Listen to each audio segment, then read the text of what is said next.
کچھ حصوں کے بارے میں بتا دیتے ہیں کہ ایک بات یاد رکھیں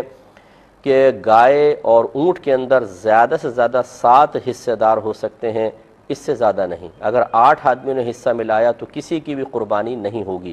وجہ اس کی یہ ہے کہ بکرا بکری دمبا دمبی فقط ایک شخص کی طرف سے ہو سکتا ہے، اگر اس میں 2 شریک ہوں گے تو قربانی نہیں ہوگی۔ اور گائے کا ایک حصہ سمجھ لیں کہ بکرے کے برابر ہے، تو اس میں بھی 2 آدمی شریک ہو گئے تو قربانی نہیں ہوگی۔ اونٹ اور گائے میں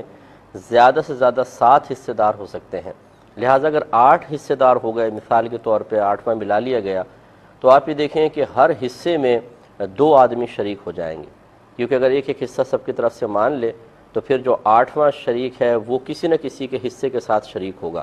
اور چونکہ ابھی یہ حصے مکس ہیں، ایک ساتھ ہیں، ابھی تقسیم تو ہوئے نہیں، تو گویا کہ یہ 8واں ہر ایک کے حصے میں شریک ہے، اور جب ہر ایک کے حصے میں شریک ہے تو ہر ایک کے حصے میں کم از کم 2 آدمی شریک ہو گئے۔ تو جس طرح ایک بکرے میں 2 آدمی شریک ہو جائیں، 2 کی طرف سے اس کو منسوب کر کے ذبح کیا جائے، قربانی کی جائے تو نہیں ہوتی، اسی طرح ان سب کی قربانی ضائع ہو جائے گی۔ لیکن یہاں وضاحت یہی ہے کہ پیسے ملانا ایک الگ فعل ہے اور قربانی کو منسوب کرنا ایک الگ چیز ہے۔ یہ ہو سکتا ہے کہ 10 آدمی مل کر ایک گائے کے پیسے، 10 آدمی نے مل کر پیسے ملائے اور گائے لے کر آئے، لیکن جب اس کے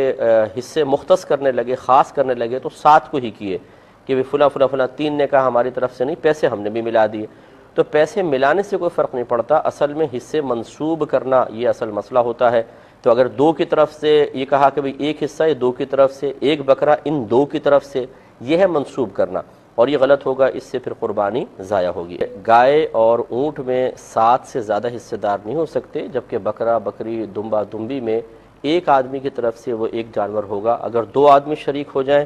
پیسے ملانے کے اعتبار سے نہیں بلکہ قربانی کرنے کے اعتبار سے، کہ مثال کے طور پہ میاں بیوی ایک بکرا لائے اور کہا ہم دونوں کی طرف سے یہ ایک بکرا، تو کسی کی طرف سے بھی یہ قربانی نہیں ہوگی۔ اب اگر ان دونوں پہ واجب تھی تو اب بھی واجب باقی ہے، یا ایک پر واجب تھی، اس نے چونکہ دوسرے کو شامل کر لیا، اس کی نفلی قربانی تھی، اس کی واجب تھی، دونوں ایک جانور میں شریک ہو گئے، تو یہ نفلی ہی بنے گی، اس شخص کا واجب ادا نہیں ہوگا اور یہ گناہگار ہوگا۔